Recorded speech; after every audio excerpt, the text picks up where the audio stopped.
여러분 안녕하십니까. 뉴스와이드 시작하겠습니다. 영부인으로는 처음으로 김건희 여사가 구속됐습니다. 대통령을 칭하는 부의를 넘어 부의 제로라고 불렸던 김 여사는 이제 법적인 관제를 받는 수순에 들어갔습니다. 결정타는 서희건설이 줬다는 나토 목걸이였던 것으로 보입니다.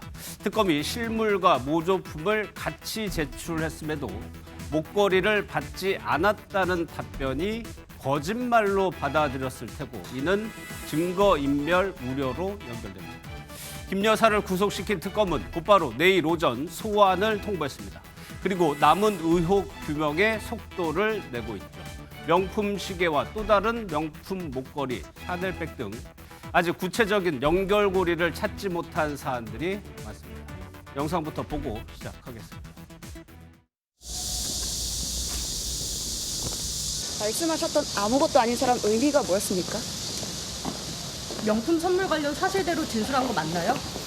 명품 시계는 왜 사달라고 했습니까?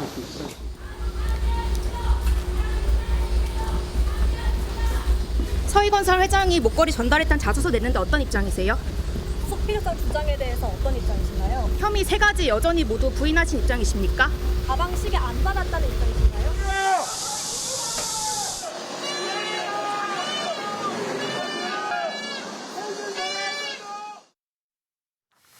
네, 세 분과 관련 내용 살펴보겠습니다. 박원석 전 국회의원, 정광재 국민의힘 대변인, 양지민 변호사 나오셨습니다. 어서 오십시오. 예.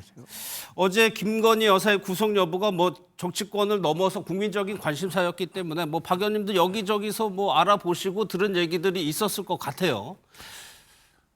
어쨌든 구속영장이 발부될 가능성이 높다는 게 일반적인 관측이었습니다.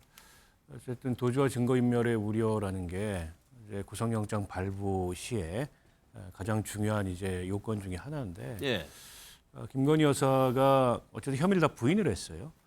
근데 특검이 증거를 어느 정도 확보했거나 또 범죄 정황이 뚜렷함에도 불구하고 혐의를 부인하는 것 자체가 일종의 증거인멸의 우려나 도주의 우려라고 볼 수 있는 데다가 서희건설 회장의 자수가 아주 결정타가 됐던 것 같습니다. 그랬던 것 같아요. 그게 이제 사전에 알려지지 않았는데 영장 실질심사 들어가면서 특검이 그 사실을 대외적으로 알렸고 또 영장 실질심사 현장에 진품, 가품 다 들고 가가지고 구속영장 발부 필요성을 언급을 했는데 김건희 씨는 받지 않았다라고 얘기를 했던 거 아닙니까? 물론 이제 서희건설로부터 목걸이를 받은 게 구속영장에 적시된 혐의는 아니었습니다. 그렇죠. 그러나 충분히 그로 미루어 봤을 때, 그에 대한 답변 태도로 미루어 봤을 때 증거인멸의 우려가 상당하다 이렇게 보였을 가능성이 있고, 이 영장재판부가 영장을 발부하면서 이 제시한 사유가 딱 하나였다는 겁니다. 증거인멸의 우려가 있다. 그걸로 봐서도 이제 서희건설 그 목걸이가 아주 결정타가 된 게 아닌가 싶습니다. 이겁니다. 이거 저희가 무슨 이렇게 생략을 한 것이 아니고 딱 요 내용입니다. 발부고 가로 열고 증거를 인멸할 염려라고 정재욱 부장판사가 오늘 새벽이죠. 오늘 새벽에 결정을 했습니다. 그러면 양재민 변호사님, 이런 경우가 반전이 있었던 건데 영장 청구서를 제출했을 때는 이 신물과 자수서가 없었던 것 같아요. 어제 특검이 얘기한 거 보면. 그러면 특검 입장에서 자술서와 실물을 확보한 것이 전략적으로 고려한 걸까요? 아니면 좀 운이 좋았을까요?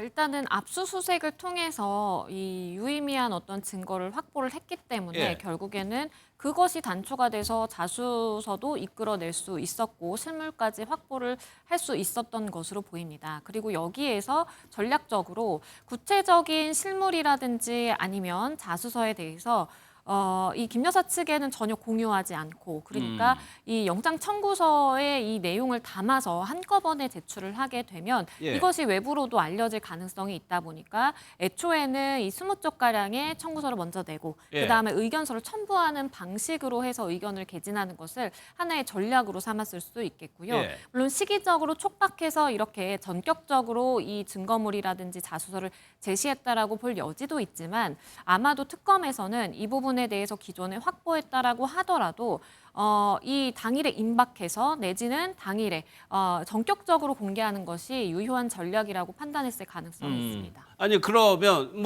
앞서 박 의원님이 얘기한 것처럼 영장 청구서에 없는 혐의 내용이에요. 그런데 없는 내용을 가지고도 구속영장을 발부할 수 있는 근거가 됩니까? 그러니까 이 영장 청구서 내에는 3가지 혐의가 적시가 되어 있었는데 그 혐의에는 이 관련된 목걸이 관련된 부분은 사실 없는 것이 예. 맞거든요. 그럼에도 불구하고 특검 입장에서는 증거인멸 가능성이라는 구속영장 발부 사유에 있어서 굉장히 중요한 영향을 미치는 증거인멸 가능성에 대해서 우리가 주장하기 위해서는 이 내용이 들어가야 된다라는 취지로 주장한 것으로 보이고요.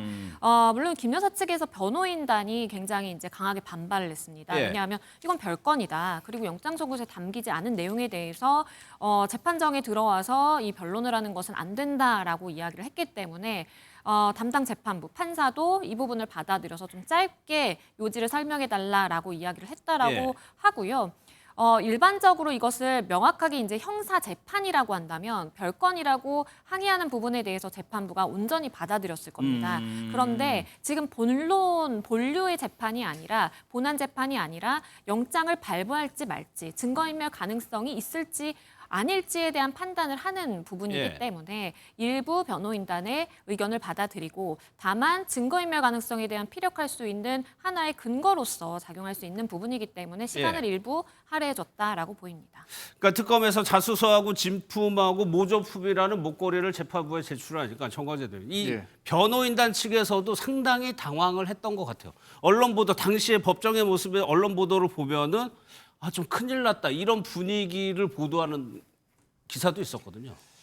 그러니까 김건희 여사가 변호인단에 정말로 얘기를 안 했는지 아니면 사실대로 변호인단도 알고 있었는데 이렇게 전략을 짠 건지 그건 지금 확인할 수는 없습니다. 그러니까 김건희 여사가 내놓은 이 목걸이와 관련한 알리바이라는 게 조금 어설프잖아요. 예. 2000년대 초중반에 샀다고 하는데 그 실제 모델은 2015년에 나왔다고 특검 측에서 반박했었죠. 확인하고 있었죠. 예. 그런데 그런 바로 거짓으로 드러날 수 있는 알리바이를 만든 게 김건희 여사 본인이 만든 것인지 아니면 그 변호인단 측에서 이야기를 듣고 만든 것인지 좀 궁금했거든요. 그러니까 김건희 여사가 자기는 정말 받은 적이 없다라고 변호인단까지 속였었던 건지 아니면은 변호인단들도 정말 알고 있었는데 그래도 이 정도면은 특검이 깰 수 없는 알리바이를 만들 수 있을 것이라고 생각해서 했었던 건지 모르겠어요. 그러나 예. 이봉관 회장이 받은 그 목걸이 실물을 제출하면서 예. 본인이 자수서까지 내고 내가 이것을 인사청탁과 함께 주었다라는 이야기를 했을 거라고는 예상하지 못했을 겁니다. 예. 왜냐하면 그 뇌물을 공여한 사람도 같이 처벌을 받게 되거든요. 그렇죠. 뇌물을 받은 사람도 문제지만 물론 형량은 뇌물을 받은 사람이 더 크죠. 그런 측면에서 그래도 건실한 기업을 경영하고 있는 이봉관 회장이 그런 리스크를 감안하면서까지 자수했을 것이라고는 예상 못했을 거예요. 그러니까 그 자리에서도 당장 그 특검의 근거를 반박하기가 어렵지 않았을까 이렇게 추측해 볼 수는 있겠습니다. 예. 그러니까 서희건설 이봉관 회장의 자수서에는 대선 직후에 목걸이를 전달을 했다는 겁니다. 그리고 계엄 직전에 목걸이를 돌려받은 걸로 일단 보도가 나오고 있어요. 그런데 애초에 대통령실에서는 3점 중 2점을 지인에게 빌렸다고 해명을 했었죠. 그러니까 양재민 변호사 처음 이 해명부터 꼬여 있기 때문에 만약에 변호인이라면 이런 상황에서 변론 전략을 짜는 것이 쉽지는 않죠. 쉽지 않죠. 왜냐하면 처음 해명을 내놨을 때부터 변호인들과 상의를 해서 이 부분에 대한 적절한 납득 가능한 어떤 이야기를 했다고 한다면 그 수준에서 변호를 한다라든지 방어하는 것이 가능하지만 이미 수차례 증언, 그러니까 수차례 진술을 바꾼 그런 상황에서는 이미 그 이야기에 대한 신뢰성 내지는 신빙성이 낮게 판단이 된다라고 보는 것이 맞겠고 그렇다면 그 이후에 어떤 주장을 하더라도 굉장히 수사기관에서나 재판부에서 좋게 보지 않습니다. 받아들여주지 않아요. 그렇기 때문에 변호인들 입장에서도 어디까지 사실관계를 공유받았는지는 모르겠지만 굉장히 힘든 상황에 처해 있다라는 것은 좀 명백해 보이고요. 저 목걸이 관련해서 진술이 한 4-5번 바뀝니다. 그렇죠. 그러니까 뭐 오빠를 위한 것이었다, 어머니를 위한 것이었다부터 시작을 해서 진짜다, 가짜다, 빌린 것이다 여러 가지의 말들이 있기 때문에 일단은 영장 발부에 있어서도 이 부분에 대해서 주요한 영장 그 청구의 혐의는 아니지만 이런 이렇게 뭔가 은폐하려고 하고 숨기려고 하고 증거인멸의 시도가 있었을 수 있겠구나라는 부분에 대해서 법원은 포착을 한 것으로 보이고요. 이것은 영장 단계에서뿐만 아니라 추후에 법원 단계에 가서도 이 부분에 대해서 신빙성 있는 대답을 내놓는다라든지 이 부분에 대해서 김 여사 측에서 말하는 것을 법원이 온전히 다 믿어줄 가능성 굉장히 좀 낮아 보입니다. 그러니까 왜 결정타라고 보자면 영장 전담 부장판사 정재욱 판사가 딱 하나 물어봤다는 거예요. 김건희 여사에게 직접 뭐라고 물어봤냐면 하나만 묻겠다고 하면서 이 목걸이를 받았냐고 물어봤습니다. 그러니까 김건희 여사가 누구한테요? 라고 반문을 했어요. 누구한테든 목걸이를 받은 적이 있습니까? 그러니까 김건희 여사가 안 받았습니다. 라고 답을 했다는 거예요. 그러면 마치겠습니다. 그러니까 판사도 이 부분을 아주 중요하니까 이거 하나만 물어봤겠죠. 그렇게 볼 수 있겠죠. 이제 그런데다가 이제 증거인멸의 방법이라는 게 좀 악의적이잖아요. 그냥 그 목걸이를 감춘 게 아니고, 즉 진품을 감춘 게 아니고 이게 모조품 가짜를 동원해서 갖다 놓은 점. 수사에 혼선을 초래하려고 했고 또 수사기관과 심지어는 재판부까지 속이려고 한 거지 않습니까? 굉장히 악의적으로 저는 보였을 거라고 보고 김건희 씨는 특검에 출석하면서부터 어떻게 됐건 간에 구속만은 피하겠다 이런 생각을 했던 것 같고 그래서 출석할 때의 일성도 아무것도 아닌 사람이 그러니까 자신은 그랬죠. 제3자이자 목격자일 뿐이지 당사자가 아니다. 이제 이런 위치에 본인 스스로를 갖다 놓고 어쩌면 혐의를 피하려고 했는데 그게 오히려 독이 됐을 가능성이 높다 이런 생각이 드는데요. 일단 여론에서 굉장히 안 좋았고요. 역풍이 세게 불었고 그런데 어쨌든 아무것도 아닌 사람이 어떻게 그 수많은 혐의에 연루될 수 있으며 이미 특검이 압수수색이나 아니면 뭐 이 포렌식 등등을 통해서 많은 증거를 확보하고 있는데 그 증거를 전부 부인하고 심지어는 뭐 통화 기록이나 이런 걸 제시하니까 그건 인사말로 그냥 한 거다. 이렇게 또 진술이 바뀌었어요. 이런 게 전부 사실은 증거인멸의 우려로 비춰졌을 가능성이 높고 그러니까 앞으로 이건 재판 가서도 마찬가지인데요. 재판에서도 김건희 씨가 뭐 같은 태도를 취한다. 전혀 본인은 정말 모르고 안 받았고 아무것도 하지 않았고 아무런 뭐 그럴 만한 위치에 있지 않았다고 계속 범행을 부인하는 게 재판에서도 그렇게 좋은 결과를 가져올 것 같지 않습니다. 그럼 양지열 변호사 이렇게 이제 판사가 물었을 때 실물 진품도 있어요. 모조품도 있고. 생각해보니 받았다. 이렇게 얘기하는 것이 맞습니까? 아니면 그냥 안 받았다고 끝까지 얘기하는 게 맞습니까? 이 전략상으로는 물론 자백을 하고 당시 상황에 대해서 상세히 진술하는 것이 맞지만 대부분의 이 피의자들이나 의뢰인들의 경우에는 선뜻 주장을 바꾸지 않습니다. 왜냐하면 본인이 지금까지 수사기관에서 출석을 해서 진술을 해왔고 지금까지 수많은 서면과 의견서가 제출이 됐을 것인데 그 이야기를 전부 부인하면서 전격적으로 정반대의 입장을 취하기는 굉장히 어렵거든요. 그렇기 때문에 정말 마지막 궁지에 몰려서야 진술을 바꾼다라든지 아니면 재판을 진행하다가 진행 흐름을 보니 본인이 객관적으로 인지했을 때에도 이것은 어떻게 할 수 없다라고 판단이 이성적으로 됐을 때 그때 진술을 바꾸게 되는 것이 일반적이고요. 지금 이 김 여사 측의 이 상황은 영장 실질 심사를 받으러 갔다가 정말 실물이라든지 모조품이라든지 이것이 갖고 나올 수 있는 상황이라는 것도 몰랐을 것이고 이 부분에 대해서 자수서가 있다라는 것도 인지하지 못한 상황에서 갑자기 판사로부터 한 가지 딱 질문을 받은 겁니다. 이런 경우에 거의 대부분의 이 피의자들은 본인의 주장을 일관되게 진술하는 것이 일반적입니다. 그런데 이 안 받았습니다라는 말을 계속 주장하려고 했다면 저는 5월 달에 내놓은 그 새로운 알리바이 있었잖아요. 그러니까 처음에는 빌렸었고 그걸 돌려줬다라는 알리바이. 저는 그게 어떻게 생각하면 김건희 여사로서는 가장 그 완벽한 합리적인 알리바이였을 것 같은데. 이거를 계속 주장했으면. 그렇죠. 이걸 계속 주장했으면. 근데 중간에 뭐라고 했냐면 그 모조품을 가져갔다. 그랬죠. 모조품을 가져갔기 때문에 이 계속 꼬이기 시작한 거예요. 결국에는 모조품을 가져갔다고 한 게 실제 발견이 됐고요. 그게 결국에는 특검 수사나 검찰 수사를 약간의 혼돈을 주기 위한 것으로 충분히 오인될 수 있었던 수사방해. 거죠. 만약에 그 모조품과 관련한 그 추가적인 그 설명이 없었다면 그때 당시에 처음 내놨던 게 지인으로 빌렸고 돌려줬다라고 한다면 아마 끝까지 이런 쪽으로 주장했더라면 이 정도 사태까지는 안 가지 않았을까라는 생각도 나중에 했을 것 같아요.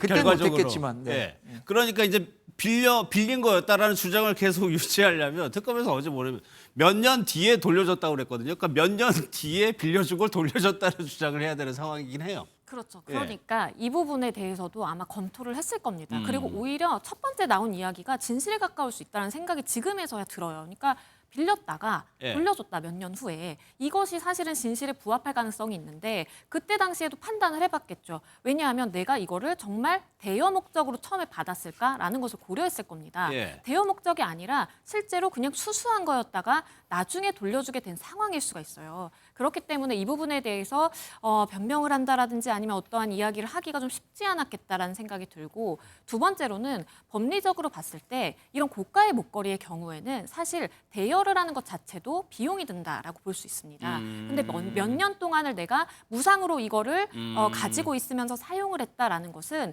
그 대여 금액에 한해서 내가 이득을 봤다라고 볼 수 있는 것이고 그것을 누가 제공했고 어떠한 대가성이 있는지에 따라서 역시 현행법 위반이 될 수 있는 부분이거든요. 예. 그렇기 때문에 당시에는 이것을 재산 신고를 했느냐 안 했느냐 이런 이제 이야기만 오갔던 상황이기 때문에 이것만 빌린 것이다라고 하면 되겠지라고 생각했을 가능성이 있겠고 예. 다만 이것이 서희건설 그리고 뇌물, 대가성, 사위가 어디에 인사에 갔다 이런 것과 결부되다 보니까 사실은 상황이 좀 걷잡을 수 없게 좀 흘러간 측면도 있어 보입니다. 예. 박연진 뭐할 얘기 있어요?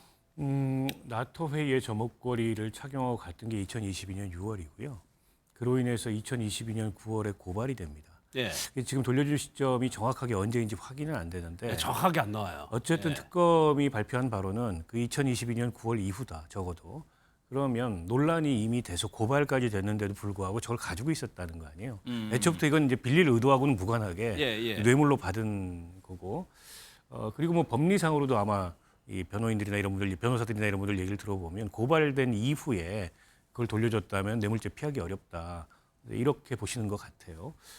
그래서 애초부터 사실은 그 김건희 씨 변호인들이 정확한 사실관계를 몰랐던 게 아닌가 싶어요. 김건희 씨가 그럴 수 계속 있죠. 말을 바꾸고 거짓말을 예. 하니까.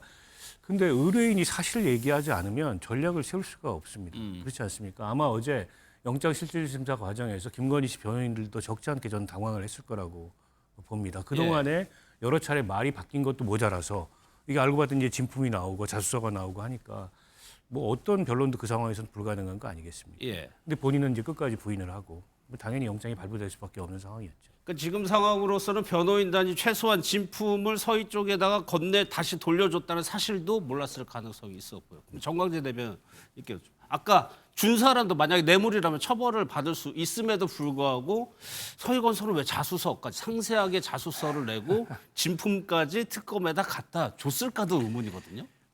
굉장히 많이 고민했겠죠. 예. 이봉관 회장이 서희건설을 직접 창업한 분입니다. 이분이 1970년에 포항제철 공채 2기로 사회생활을 시작해서 예. 건설업으로 사세를 확장했고 지금 시공 능력이 한 16위 정도 된다고 해요. 매출 2조 원 정도. 굉장히 큰 기업을 일군 셈이죠.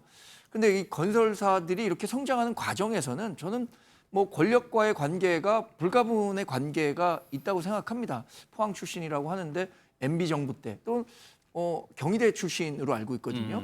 또 문재인 정부 때는 그런 학연을 바탕으로도 성장했었고 여러 권력에 줄을 댔었는데 결국에는 이번 정부에도 관련해서 얼마나 뭐 애를 많이 썼겠습니까? 예. 그런데 지금 이재명 대통령이 취임한 지 2달밖에 안 됐고 특검에 서슬이 펄었습니다. 각종 객관적인 증거들을 가지고 서희건설을 옥죄고 있어요. 회사 자체를. 그렇죠. 그러면 본인이 아마 자식들보다도 더 애착을 갖고 있는 서희건설을 살려야겠다는 생각 안 하겠습니까? 최근에 특히 뭐 산재와 관련해서 이재명 대통령이 엄포를 넣고 있는데 예. 건설사 관련해서는 상당히 뭐 정부든 관에서든 개입할 여지가 많잖아요. 그런 측면에서 고민의 고민 끝에 지금 이렇게 자수서를 제출하는 게 예. 본인도 최소한의 형량 또 그 기업도 살릴 수 있다라는 판단을 하지 않았을까 뭐 싶습니다. 기업 측면의 그 추정입니다. 현재 네네. 수준에서. 그러면 양재일 변호사 법적으로 이 서희건설 회장이 이렇게 협조를 하면 뭐 법적으로 좀 혜택을 받을 수 있는 여지가 있습니까? 뭐 일단 우리나라에는 플리바게닝이라는 제도가 공식적으로는 없죠. 없습니다. 예. 그렇기 때문에 이렇게 내가 누군가의 혐의에 대해서 협조해서 자백을 한다라든지 시인을 하게 됐을 때 내 형량이 법원 단계에 가서 양형에 비로소 적용이 돼서 현저하게 낮아지진 않거든요. 예. 그런데 다만 법원 단계에 가서 판단을 하고 수사기관에서 수사를 할 때에도 수사를 받는 태도를 굉장히 중요하게 생각합니다.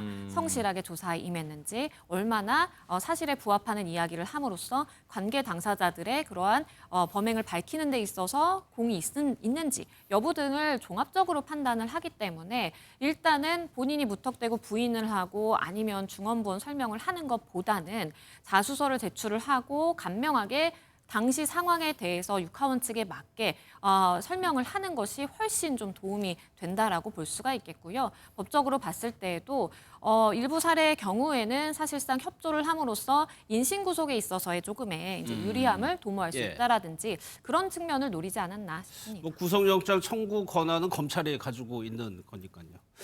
이제 뭐 구속이 확정이 돼서 뭐 김건희 씨는 남부구치소에 수감돼서 하룻밤을 보내게 됐습니다. 박 의원님은 경험 없으시죠, 구치소? 저도 과거에 이제 예전에 학생운동 가보긴 하셨어요? 할 때 있었습니다. 실질적으로 들어가게 되면 심리적으로 좀 타격이 있나요? 그럼요. 처음에는 굉장히 위축이 되죠. 예. 굉장히 낯선 환경이고 뭐 과거에 비해서 지금은 좀 많이 낮았다고 하나 여전히 수감시설이라는 게 그렇게 뭐 부담 없이 편하게 있을 수 있는 것이 아니잖아요. 예. 더군다나 김건희 씨는 대통령 부인으로 그야말로 이제 구름 위에 있던 이제 그런 분인데 이게 이제 급전직하에서 구치소에 가는 신세가 됐으니까 아마 어젯밤에 모르긴 몰라도 잠도 안 왔을 거라고 저는 보고요. 예. 근데 이제 저 환경에 익숙해질 수밖에 없습니다. 김건희 씨가 최종적으로 어느 정도의 처벌을 받을지 어느 정도 처벌이 확정될지는 모르겠습니다만 어쨌든 지금 뭐 재판 진행되고 하는 동안에 계속 있어야 되고 그렇죠. 형이 확정되면 이제 구치소가 아니고 기결수가 되면 교도소로 가거든요. 예. 이제는 뭐 본인이 저 환경에 적응할 수밖에 없다는 생각이 들고요. 근데 이제 김건희 씨 이번에 영장 그 청구를 하면서 적시한 혐의가 3가지인데 특검이 지금 김건희 씨와 관련된 수사를 하고 있는 혐의는 16가지입니다. 예. 그 다 이 김건희 씨의 죄가 인정돼서 그게 다 이제 뭐 기소될지는 모르겠습니다만 적어도 상당 정도의 혐의가 기소까지 되고 재판될 거라고 예상이 되잖아요. 이제 시작이라고 저는 보고요. 그동안에 그 특검이 16가지 혐의에 포함시키지 않았던 이 사건을 수사하다가 새롭게 인지하는 사건들이 추가될 가능성도 있어요. 예. 지금 벌써 돌아다니는 소문은 이제 수많은 공공기관이나 심지어 민간 기업의 인사에도 김건희 씨가 관여했다 이런 얘기들이 돌아다니거든요. 예. 근데 그게 다 이제 수사 대상으로 올라온다면 애초에 특검에 이 포착됐던 16가지 혐의를 넘는 그런 혐의를 받을 수도 있다라는 생각이 듭니다. 예. 남부구치소에 독박에 일단 뭐 수감이 됐다고 합니다. 저희가 그래픽을 정확히는 알 수가 없어서 대략적으로 그래픽을 그려본 모습이 이런 모습이에요. 구치소 안에 모습인데 양지민 변호사님 그러니까 영부인이 구치소 구속된 적이 없어서 전직 대통령 같은 경우에는 저희가 뭐 많이 다루기도 했었고 사례도 있었고 영부인도 똑같이 그냥 똑같은 대우를 받는 거죠. 맞습니다. 그러니까 구치소에 지금 들어가서 교정당국의 영향 하에 있는 관리 하에 있는 상황이기 때문에 이제 더 이상 경호의 대상이 아니게 되는 것이고요. 그리고 일반 수용자들과 마찬가지로 생활을 하고 뭐 먹는 거 그리고 생활하는 그 패턴은 기본적으로 같습니다. 다만 일부 예우 아니면 뭐 특혜라고 볼 수 있는 것은 혼거 수용이 아니라 이렇게 독방을 줌으로써 혼자서 생활할 수 있도록 좀 편의를 봐준다라는 것. 그리고 씻어야 되고 또 운동을 해야 되고 그런 부분들이 있는데 많은 수용자들과 이제 마주치게 되면 혹시나 안전의 문제라든지 문제가 생길 수 있습니다. 그렇기 때문에 그 시간을 조금 조정을 해준다라든지 이런 부분의 차이만 있을 뿐 다른 일반 구치소에 입소해 있는 다른 수용자들과 마찬가지의 생활을 한다라고 보시면 됩니다. 예. 지금 나오는 보도로는 김건희 여사가 식사를 안 했는데 뭐 이게 거부한 건지 못한 건지는 모르겠습니다만 식사는 걸렀다고 합니다. 그런데 윤 전 대통령과 조금 다른 점이 뭐냐면 내일 특검이요. 바로 오전 10시에 출석 조사하겠다고 통보를 했어요. 근데 여기에 김건희 여사 측에서 응할 것 같다는 얘기거든요. 그러면 청과제 대변인 윤석열 전 대통령은 오늘 안과 진료 받으려고 외부 병원 갔단 말이에요. 근데 김건희 그리고 특검 조사에 나가지도 않고 있고, 근데 김건희 여사는 나가겠다라고 하는 거는 어떤 차이가 있을까요? 구속적부심도 신청하지 않겠습니까? 김건희 여사 같은 경우에. 예. 그러면 그 특검 조사에 응하는 것과 응하지 않는 것이 구속적부심 심사에는 좀 중요한 근거가 될 수 있다고 생각합니다. 그러니까 적극적으로 수사에 응하느냐 그렇지 않느냐에 따라서 구속적부심 결과가 좀 달라질 수도 있다라는 전략적인 판단을 할 것으로 보고요. 예. 여전히 그 김건희 여사 측에서는 본인이 갖고 있는 논리라는 게 있을 겁니다. 뭐냐 하면 신분 없이 책임 없다라는 것이거든요. 신분이라는 것은 공식적인 그 권한을 가질 수 있는 책임 있는 자리였느냐. 아무것도 아닌 사람. 본인은 예. 공적인 자리에 있지 않았기 때문에 이렇게 책임을 질 만한 일도 없다. 예. 계속해서 얘기하는 게 그런 거 아닙니까? 본인이 공천과 관련해서 개입했다고 하는 의혹이 있는데 내가 그만한 권한이 있다면 내가 믿는 사람들을 왜 공천 하나도 받지 못했느냐. 그러니까 나는 아무것도 아닌 사람이었다라는 논리를 계속해서 얘기하고 있는 걸 보면 특검 조사를 추가적으로 받는다고 하더라도 그런 부분을 계속 호소하지 않을까 싶고요. 아까 제가 이봉광 회장을 포항 출신이라고 했는데 예. 포항 제철 출신이라는 것을 제가 잘못 말씀드린 것 잘하셨네요. 같습니다. 예. 그러면 양재민 변호사님, 이게 만약에 혐의가 되려면 서희건설 쪽에서 목걸이를 받았어요. 선물이었다라고 하면 죄가 안 되는 거잖아요.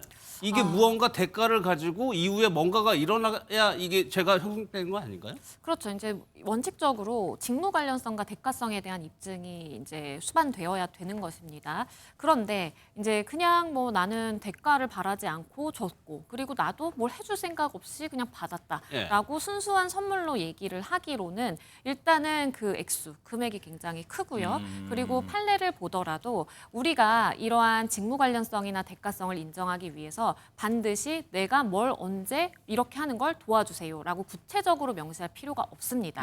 추후의 장래에 내가 도움이 되겠지. 포괄적으로 내가 무언가를 기대하고 내지는 그것을 바라고 주는 것도 유죄 판단이 나온 경우가 있거든요. 그렇기 때문에 사실은 일반적으로 직무 관련성이나 대가성의 입증이 굉장히 입증이 어려운 부분이긴 하지만 예. 예외적으로 어떻게 보면 전직 대통령 아니면 정말 막강한 권력을 가지고 있는 자에 대해서는 포괄성이라는 것이 굉장히 넓게 적용될 수 있기 때문에 예. 어떻게 보면 좀 입증이 용이하다, 연결을 짓기가 용이하다라는 측면도 사실 있는 겁니다. 물론 김 씨가 이 전직 대통령은 아니지만 그럼에도 불구하고 지근거리에 있는 사람으로서 의견을 공유하고 적어도 방조 내지는 공범으로 볼 수 있는 측면이 있다라고 한다면 예. 특검 측에서는 분명히 서희건설 관련돼서는 그 사위의 인사 관련해서 그 대가성이 있다라는 부분에 대해서 집요하게 파고들 것이고요. 그 외에도 더 오간 물품이 있고 더 이야기가 된 대가성으로 볼 만한 부분이 있다라고 한다면 그것을 법원 단계에 가기 전까지 그렇죠. 철저하게 준비할 예. 것으로 보입니다. 예. 근데 서희건설이 자수서에 어떤 사위에 대한 인사청탁의 대가로 좀 목걸이를 제공했다라는 내용을 포함했다는 거 아닙니까? 이미 그것으로 봤을 때 이제 대가성이 전 증명이 된다고 보고요. 물론 이제 김건희 씨가 공직자가 아니기 때문에 뇌물죄를 김건희 씨한테 직접 적용하기는 어려울 겁니다. 예. 그래서 아마 윤석열 전 대통령에게 준 뇌물로 보고 그 뇌물죄의 공범, 과거에 이제 윤석열 전 대통령이 박근혜 최순실을 경제 공동체로 함께 묶어가지고 기소를 했잖아요. 예. 그래서 이번에는 정치 공동체론이 등장하는 거 아니냐, 뭐 이런 관측들이 있어요. 그래서 과거에 윤석열 전 대통령이 최순실, 박근혜 이렇게 함께 기소했던 예. 그 어쨌든 법리를 적용한다면 저는 이번에 이 사건 같은 경우에도 윤석열 전 대통령한테 준 뇌물이고 그에 대한 공범으로 김건희 씨가 기소될 가능성이 있고 그게 아니라면 이제 알선수재죠. 예. 그러니까 윤석열 대통령한테 본인이 어쨌든 금품을 받고 부탁을 해서 어떤 청탁을 들어주도록 했다라고 하면 알선수재죄가 적용이 될 수 있잖아요. 물론 이제 처벌은 알선수재보다 뇌물이 더 강한 걸로 알고 있습니다. 예. 특검이 어떤 법리를 적용을 해서 기소를 할지 모르겠습니다만 김건희 씨가 생각하는 것처럼 나는 아무 지위에 있지 않기 때문에 아무런 혐의가 성립하지 않는다라는 논리는 저는 성립되기가 좀 어려울 걸로 봅니다. 예. 박 의원님이 정치 공동체라는 표현을 쓰셨는데 사실 김건희 여사는 윤석열 전 대통령 후보 때부터 논란이 있었죠. 아내의 역할에만 충실하겠다고 그때 얘기를 했지만 정권을 잡고 나서는 그것이 맞지 않는 행보들 그런 것들이 많이 노출이 됐었습니다. 저희가 영상을 좀 모아봤습니다. 남편이 대통령이 되는 경우라도 아내의 역할에는 충실하겠습니다. 양서희 지금 전화했는데 하여튼 방송에 이름 팔지 말고 그냥 일이라고 했어요. 지금 전화해서. 예, 고맙습니다. 당연하죠. 하여튼 서울의 소리가 뭔 이게 원흉이야 다 지금. 뭐든 내 소문에. 내가 정권 잡은 거기는 완전히 완전히 무사하지 못할 거야 아마.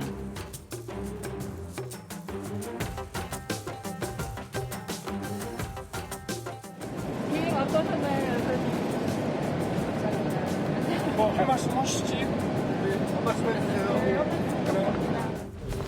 혹시 사망 여우 맞나요? 많이 있습니다. 많이 있죠. 네. 그러니까 별걸 다.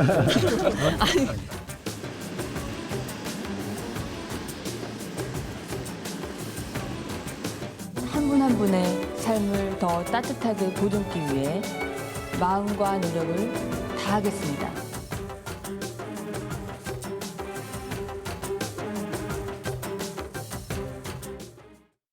저희가 재임 중까지 여러 가지 장면을 모아봤는데 정광재 대변인께서는 당시 여당이었을 때 보기에 따라서 확대 해석하는 측면도 있었으니까 특히나 어떤 장면에서 조금 위험하다 이렇게 감지된 적이 있었어요?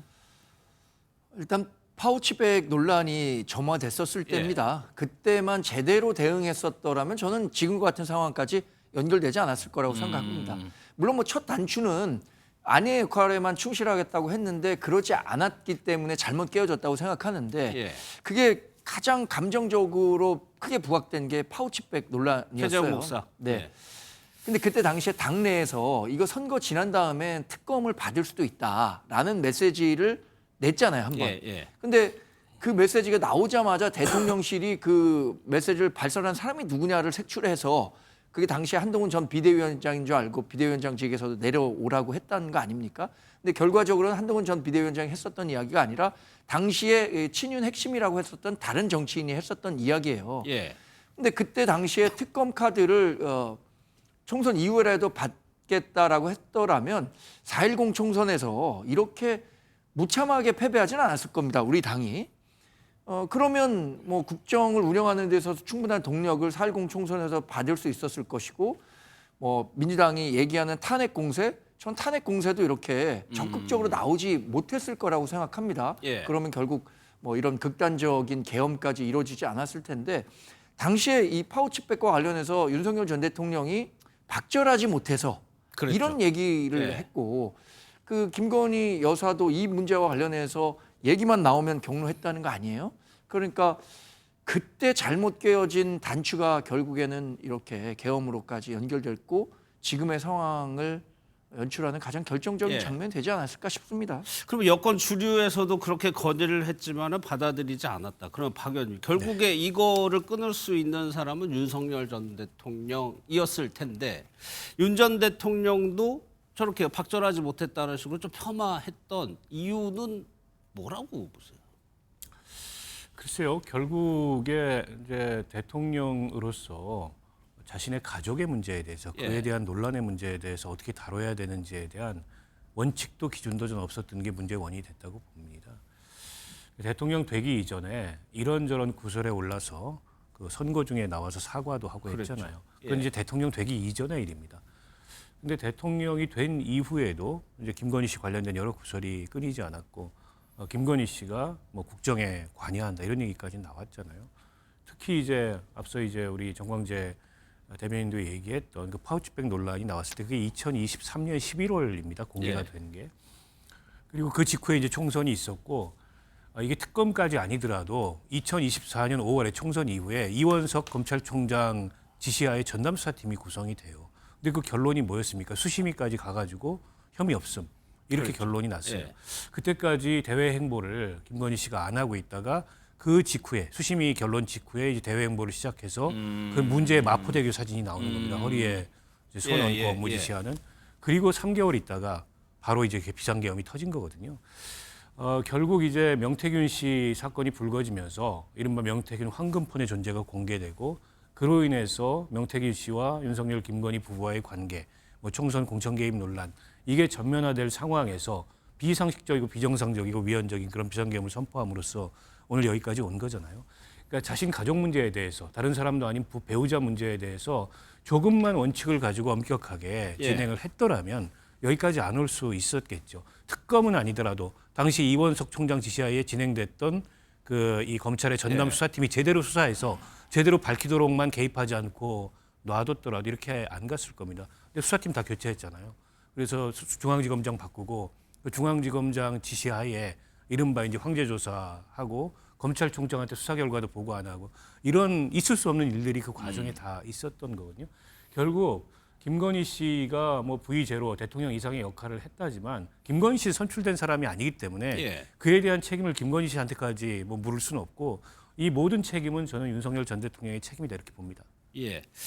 명태균 씨가 두 사람의 관계에 대해서 한 얘기가 있습니다. 물론 뭐 과장된 측면이 있을 겁니다. 어떻게 얘기를 했는지 한번 들어보겠습니다. 취임식 갔어요. 무지개가 떴어요. 그 제가 뭐라고 하냐면은 여사하고 통화하면서 문자도 있어요. 뭐라고 하냐면 쌍무지개가 떠서 네. 대통령이 둘이라고 그런다고. 그러면 그게 왜 갑자기 둘이라 할까? 5대5였으니까. 그러니까 내 입장에서는 그 두 사람은 네. 동업자이기 때문에 그냥 내가 무지개 떠서 대통령이 둘이에요. 그렇게 얘기한 거예요. 사실 김건희 특검이 김건희 여사와 관련된 드러난 내용들이 워낙 없기 때문에 그 부분을 이제 수사를 하고 있는 건데 지금 현재 상황에서도 인사권이라든가 대통령실의 계약 등 김건희 여사가 관여한 것으로 보이는 의혹들이 지금 계속 나오고 있는 상황. 5대5라고 명태균 씨는 봤다고 그래요. 그리고 또 양준일 변호사 변호인단이 그런 얘기를 했다고 합니다. 어제 영장심사에서 화무 11홍을 언급을 했다는 거예요. 이거는 꽃이 막 피다가 결국엔 졌다는 의미잖아요. 이거는. 이거 변호인단이 이 표현을 쓴 이유는 뭐라고 보세요? 글쎄요, 일종의 뭐 소회를 밝히는 차원이 아니었을까라는 좀 예. 생각이 듭니다. 저는 이제 처음에 이 보도를 봤을 때 김 여사가 직접 이야기를 한 건가라고 생각을 했는데 변호인 측에서 이야기가 나온 것 같더라고요. 그런 것 같아요. 그래서 변호인이 사실 변호를 할 때, 변론을 할 때 이렇게 비유적인 표현이라든지 뭔가 이렇게 감정을 담아서 변론을 하는 것은 참 일반적이지는 않은데 아마도 뭐 김 여사 측에 김 씨 측에 이 의견이 반영이 됐을 가능성도 있겠고요. 뭐 앞서서 뭐 아무것도 아닌 사람 이런 것에 대해서 여러 가지 해석과 그리고 법적인 또 시각에서의 해석도 존재했던 만큼 예. 이 화무 11홍이라는 그것을 두고도 이 법적으로 접근을 해서 그러면 본인이 그만큼 많이 권세라든지 어떤 뭐 직권을 가지고 있다가 지금은 다 흩어진, 흩뿌려진 그런 상황이라는 것이냐라는 또 이야기도 나오는 것 같습니다. 예. 근데 정관장 이 표현은 어쨌거나 붉은 꽃이 열흘을 폈다는 얘기거든요. 그러면 아무것도 아닌 사람이란 건 배치되는 얘기예요. 사실 이 얘기는. 근데 그렇게 말꼬투리를 하나하나 다 잡기 시작하면 드릴 말씀이 없죠. 아니 여튼 권력의 정점에 있었던 건 사실이죠. 예. 본인은 아무렇지도 아무것도 아닌 사람이라고 평가하지만 그 주변의 사람들은 김건희 여사를 얼마나 대단한 사람이라고 여겼겠습니까?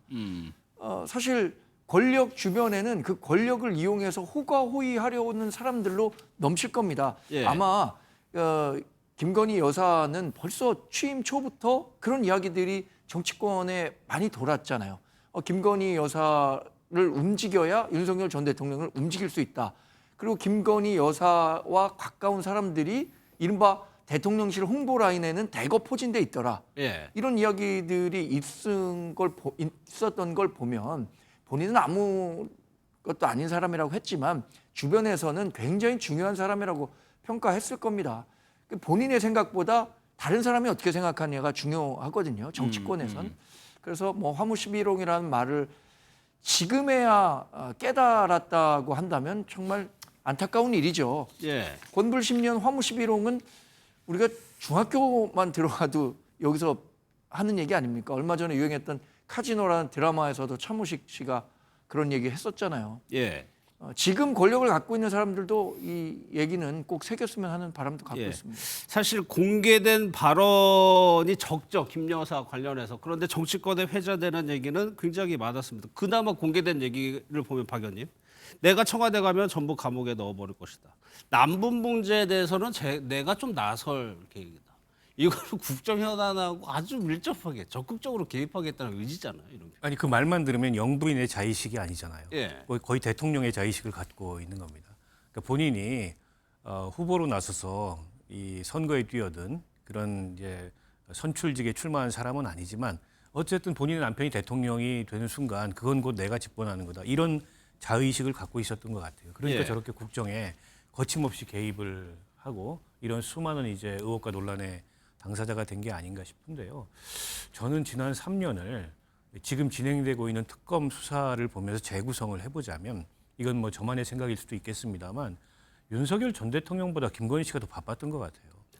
그래서 진짜 국정의 중심이 과연 대통령이었을까 아니면 김건희 씨였을까라는 생각이 드는데 이렇게 수많은 의혹의 그 당사자가 되려면 수많은 사람들과 그와 관련된 소통을 했을 거고 수많은 지시를 했을 거고 또 수많은 사람들을 그게 뭐 정상적이든 비정상적이든 연결을 했을 거고 그렇지 않았겠습니까? 근데 윤석열 전 대통령은 뭐 출근 시간에 제대로 출근도 안 한다. 뭐 이런 논란도 있었고 과연 대통령이 국정에 전념하느냐에 대해서 사실은 뭐 당시 여당 내부에서도 이런저런 우려의 목소리가 나왔던 게 사실이잖아요.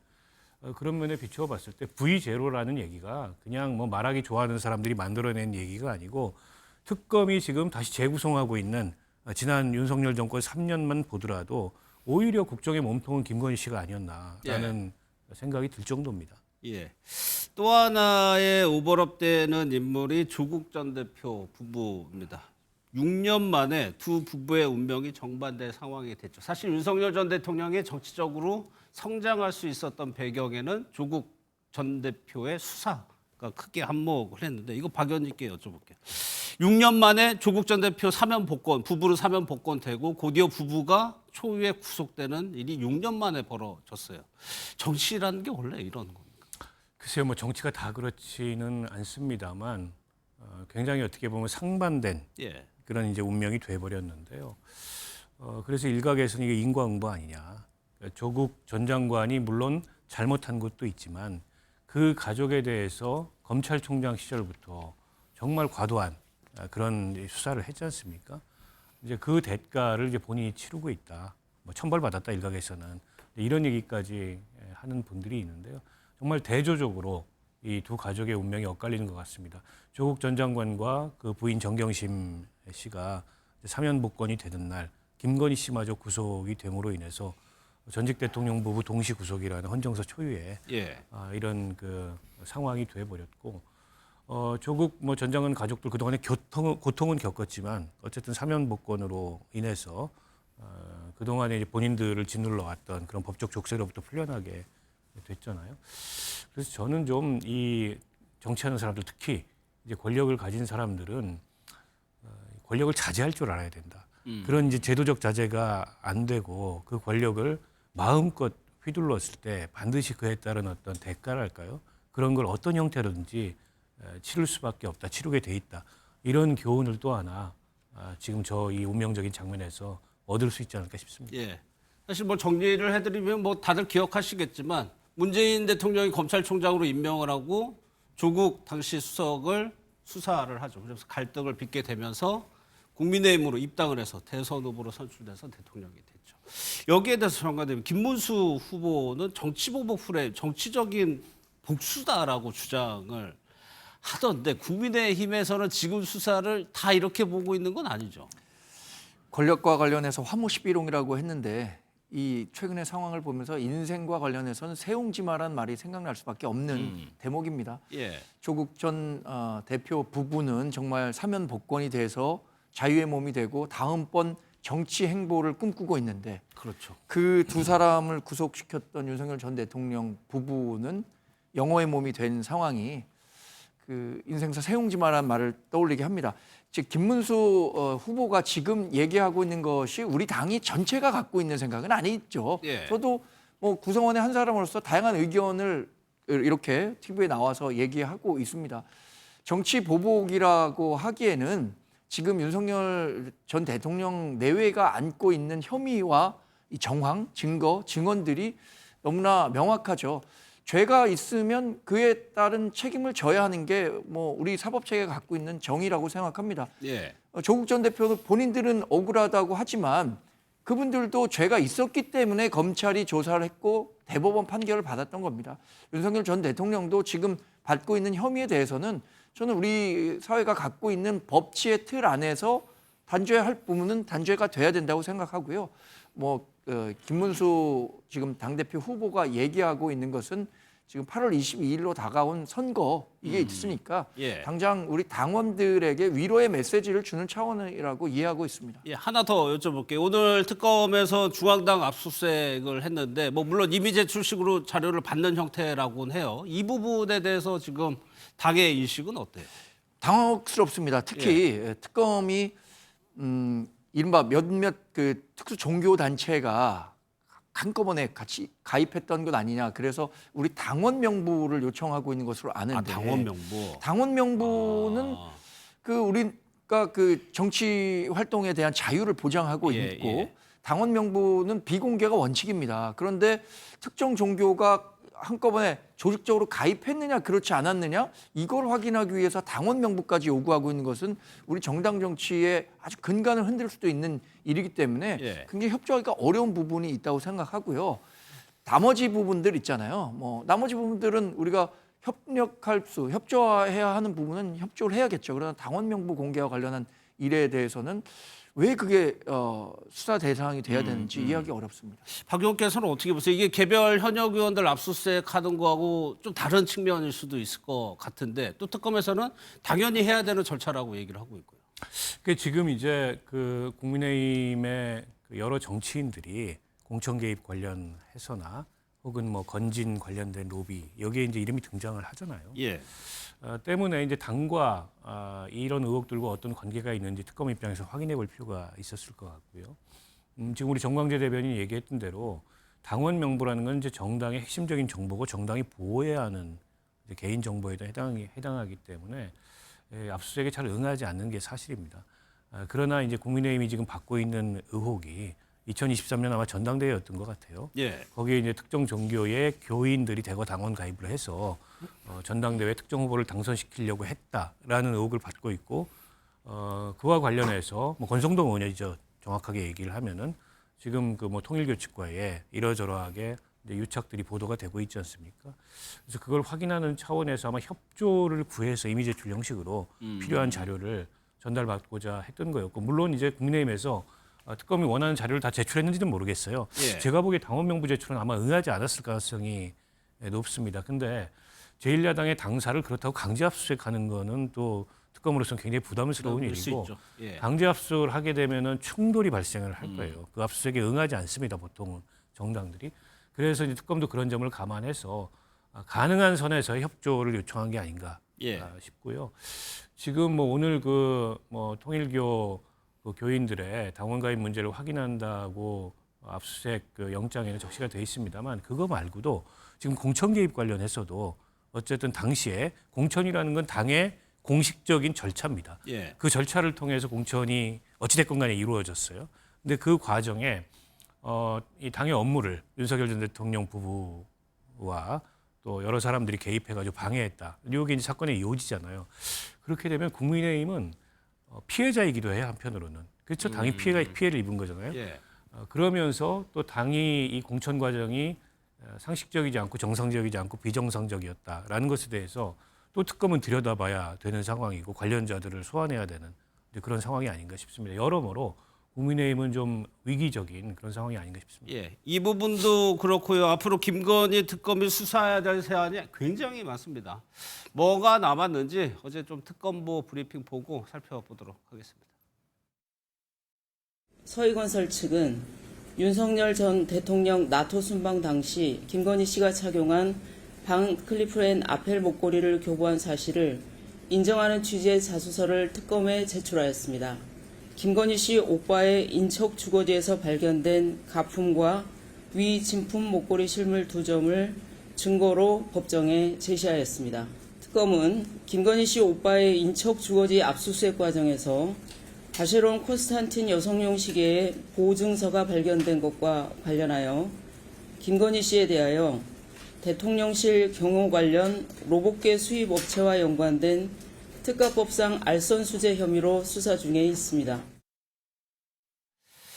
저 목걸이 얘기가 나오니까 당시에 착장했던 것이 다시 지금 보도가 되고 있는데 당시 보면요. 이것뿐만 아니라 브로치가 2,600만 원대였고 팔찌도 1,500만 원대 팔찌를 착용했다고 합니다. 그러니까 양지민 변호사님, 이게 단순히 목걸이가 지금 하나 나왔지만은 더 수사가 이런 것들은 확대될 가능성도 있을 것 같아요. 가능성도 있는 상황입니다. 지금 서희건설에서 이제 이번에 자수서를 제출하기는 했지만 예. 사실 건넨 금품도 더 추가적으로 있다라는 보도가 있을 만큼 지금 서희건설뿐만 아니라 만약에 지금 순방이라든지 공식 행사에서 착용한 액세서리 등에 대해서 그 굉장히 고가의 액세서리를 누군가로부터 건네받았다, 어떠한 뇌물성으로 받았다라는 것에 혐의를 이 특검이 포착을 하게 되면 관련 사건으로서 수사가 더 확대될 가능성이 있는 것이고, 그렇다라고 한다면 수사의 대상들도 늘어나게 될 수밖에 없는 그런 상황으로 보이고요. 예. 그렇기 때문에 지금 일부 품목에 대해서, 고가 품목에 대해서는 김 여사 측에서 이것은 뭐 모조품을 구입한 것이다라고 또 해명을 내놓는 그런 상황으로 보이는데, 한 차례 목걸이 관련해서 모조품 좀 논란이 있었던 그런 상황이다 보니까 이러한 주장에도 더욱더 좀 힘이 실리지 않는 그런 상황으로 보이고요. 이 부분에 대해서 특검이 추가적으로 또 강제 수사에 나설 가능성도 있어 보입니다. 예, 2022년 9월에 김의겸 당시 의원이 이 부분을 지적한 영상이 있어서 그 영상을 좀 한번 보도록 하겠습니다. 제가 세 점을 문제를 제기했고 네. 그 중에서 한 점은 소상공인에게 샀다라고 그 세 개 하는 중에 이야기는 어떤 건지- 아마 저 팔찌인 것 같아요.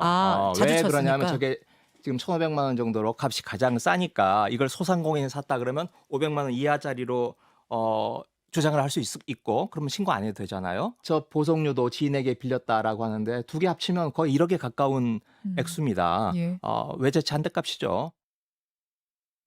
이렇게 되니까 뭐 1억 원에 가까운 이런 장신구들의 출처, 이 누구한테 받았다면 그 누구고, 이게 출처에 대해서 수사가 이루어질 것 같은데, 이런 걸 통해 가지고 현재 나오는 건 인사청탁이 이제 서희건설 쪽에서 나오는 의혹인 거고, 다른 의혹들도 조금 있을 가능성도 좀 있어 보이기도 하고요. 그렇죠. 특검은 아마도 당시 나토 회의 때 착용했던 고가의 팔찌와 브로치, 이제 그 행방도 아마 이제 수사를 하게 될 것 같고요. 예, 뭐 구두 얘기도 나오고 그랬으니까. 그리고 그게 어디서 난 건지 예. 뭐 등등에 대해서 확인을 하려고 할 것 같고, 그리고 이번에 이제 서희건설 이 압수수색 자수 이 과정에서 들려온 얘기는 아마 반클리프 아펠 그 직원의 얘기인데, 목걸이가 하나가 아니었다. 목걸이를 두 점을 예. 구매를 했고 팔찌도 하나 구매를 했다. 이렇게 얘기를 하거든요.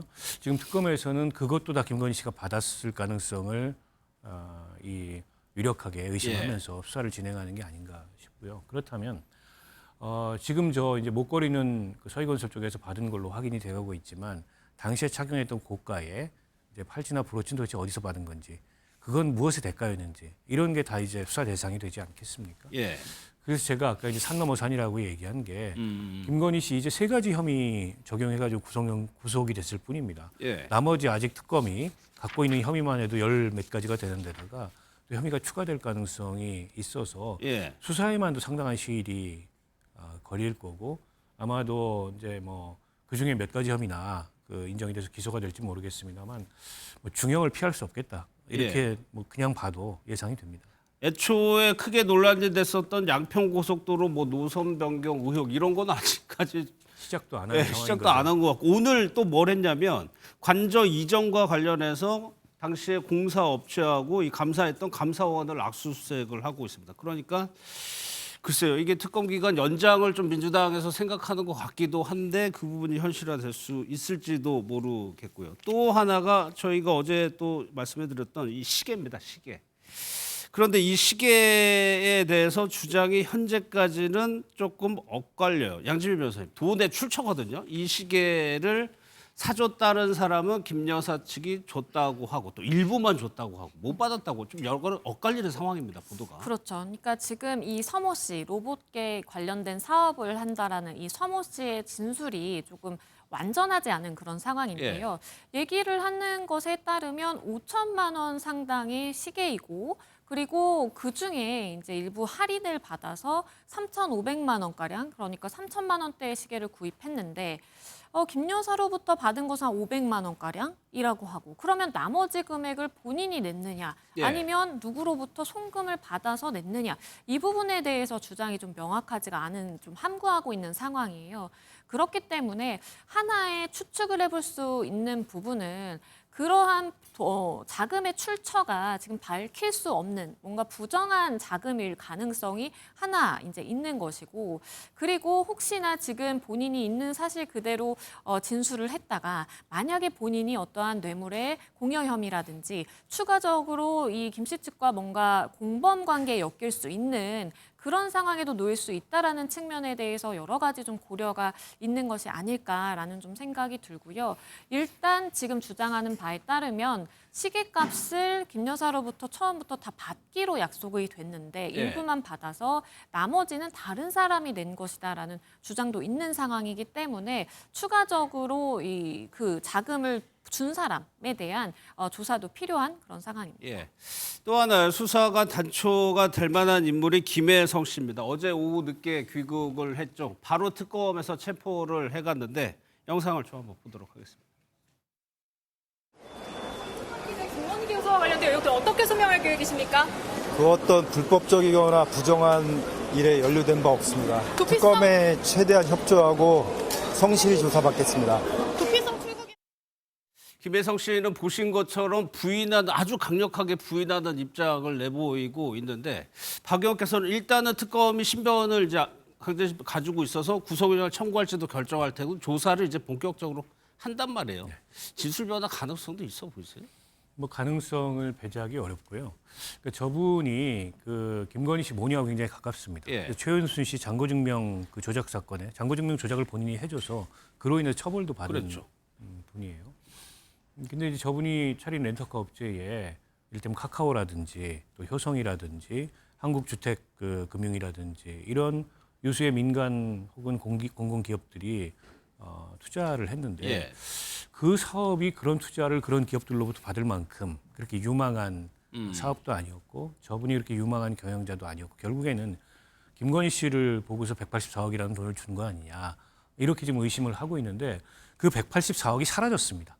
다 이러저러한 명목으로 뭐 예. 손실이라는 명목으로 혹은 빚을 갚는다는 명목으로 구주를 인수한다는 명목으로 결국 그 184억이 남아있지가 않아요.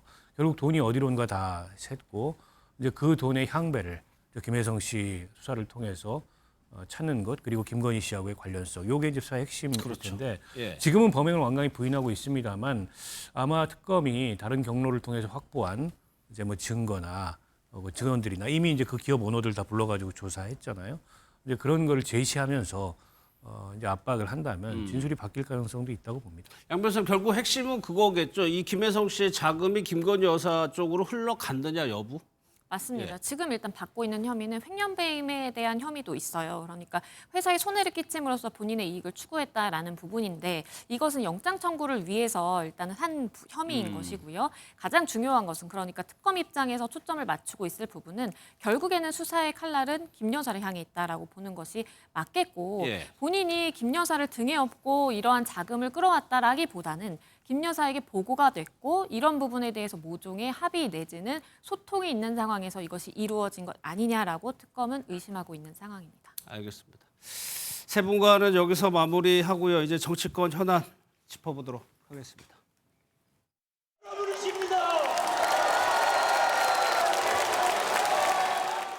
대통령한테 제발 총선이니 김건희 여사 문제 해결하자고 이야기하기에 그게 내부 총질입니까? 김건희가 불쌍합니까? 김건희가 옳아요? 나가세요. 나가세요. 문재인과 김정숙은 따뜻한 방 안에 있고 윤석열 대통령과 김건희 여사는 차가운 바닥에 있습니다. 저 김민수는 대한민국의 법치가 무너질까 두렵습니다. 우리 당을 이렇게 망쳐먹은 배신자 윤석열 부부를 우리가 반드시 처리해야 됩니다, 여러분. 배신자는 바로 국민의힘을 거의 괴물 수준으로 만들고 집권 여당의 직위를 야당으로 전락시킨 윤석열 부부가 배신자입니다, 여러분. 사상 처음으로 윤석열 대통령 4분을 모두 구속했습니다. 오늘은 특검에서 우리 국민의힘 중앙당사를 압수수색하고 있습니다. 이는 우리 국민의힘 전당대회에 폭탄을 던지는 테러 만행 아닙니까, 여러분? 네, 조갑재 닷컴의 조갑재 대표 나오셨습니다. 어서 오십시오. 예, 안녕하세요. 먼저 여기 뭐 전직 대통령에 이어서 부인인 영부인까지 구속이 되는 한국 정치사에서는 처음 있는 일이 오늘 새벽에 벌어졌는데 이 전반적인 과정을 대표님은 좀 어떻게 보고 계세요? 결국 김건희 특검이 가장 각광을 받을 것이라고 예측했는데 그렇게 가고 있어요. 예. 앞으로 뭐 얼마나 많은 일들이 벌어질지, 다만 이걸 통해서 비상계엄의 미스테리가 풀려가고 있다고 생각합니다. 12.3 비상계엄이 과연 내세운 2개 목표, 반국가 세력 척결이냐, 그리고 부정선거 발본 세곤이냐, 그게 아니란 감이 있었잖아요, 그죠? 또 그게 아니잖아요. 그 뒤에 한 행동을 보면은 부정선거 업무로는 우선 근거가 없고, 그리고 반국가 세력 척결하기 위한 어떤 집행 계획도 없었다고. 그럼 진짜 이유가 있었을 거 아닙니까? 그건 다 12월 초로 예상되었던 김건희 특검법 통과를 앞두고 김건희 씨를 보호하기 위한 비상계엄이었을 것이다라고 예측을 했는데 저는 그게 맞아 들어가고 있다고 생각합니다. 그러니까 이번에 김건희 씨를 보호한다는 것은 김건희 비리를 보호한다는 거거든요. 지금 백화점처럼 이렇게 노출되고 있는 김건희 씨 특검이 그때 개시되면은 어떤 결과가 일어날 거냐 하는 것은 윤석열 당시 대통령이 잘 알았다고 봅니다. 그래서 지금 같은 상황이 벌어질 거를. 그래서 비상계엄의 진짜 진상이라고 할까요? 그게 지금 드러나고 있다고 봅니다. 지금. 그게 참 궁금한 점인데 그거를 실질적으로 알 수 있는 거는 윤 전 대통령 입이나 김건희 여사의 말로 통해서 그게 나와야 되는 거잖아요. 그러기 쉽지 않죠. 그건 안 나오겠지만은 추정은 할 수 있죠. 합리적 추정은 할 수 있죠. 그리고 제가 지난 한 7, 8개월 동안 윤석열 전 대통령과 가까운 사람 아마 수십 명을 만나서 똑같은 질문을 했어요. 진짜 목적이 뭐냐고 물으면은 99%가 김건희 씨 보호라고 이야기를 했어요. 그리고 그중에 또 다른 이게 이번 수사에 등장할지 안 할지 모르겠지만은 윤석열 전 대통령의 음주 습관, 알코올 중독이라고까지 이야기하는 대표님 많이 지적하셨죠. 그런 거. 그리고 주술적인. 그다음에 윤석열, 김건희 두 사람 사이의 아주 이해할 수 없는 관계. 저는 김건희 어떤 면에서는 김건희 씨가 갑이고 윤석열 전 대통령은 을이 아닌가 하는 그런 생각이 듭니다. 근데 저는 윤석열 전 대통령의 몰락사를 쓴다면은 그 시작은 어디냐 하면은 청와대 대통령실 이전에서 시작됐다고 봐요. 청와대 대통령실 그때는 이분이 대통령 당선자였잖아요.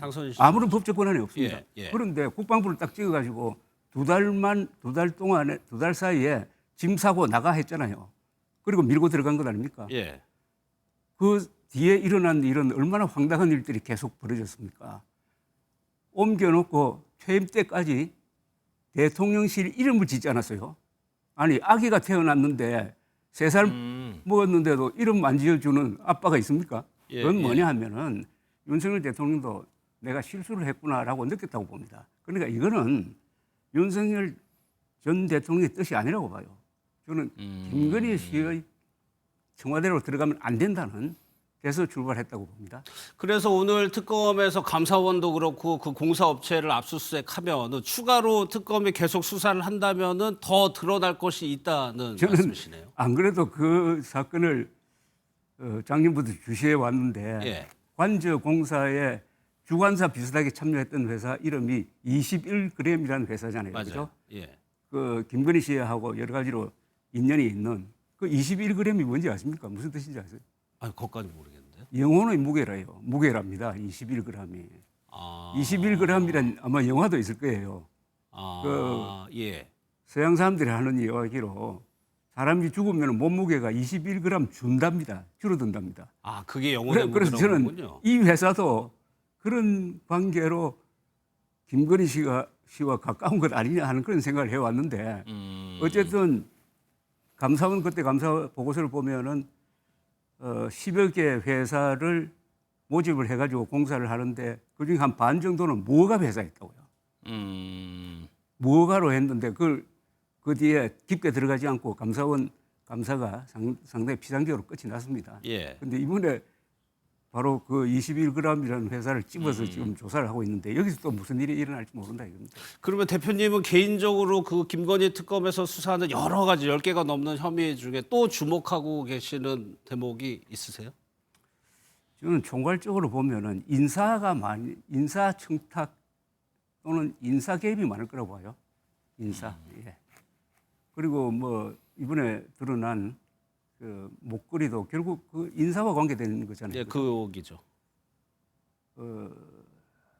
대통령 부인한테 그액의 어떤 선물을 주는 사람이 그 속된 말로 맨입으로 그렇게 하겠습니까?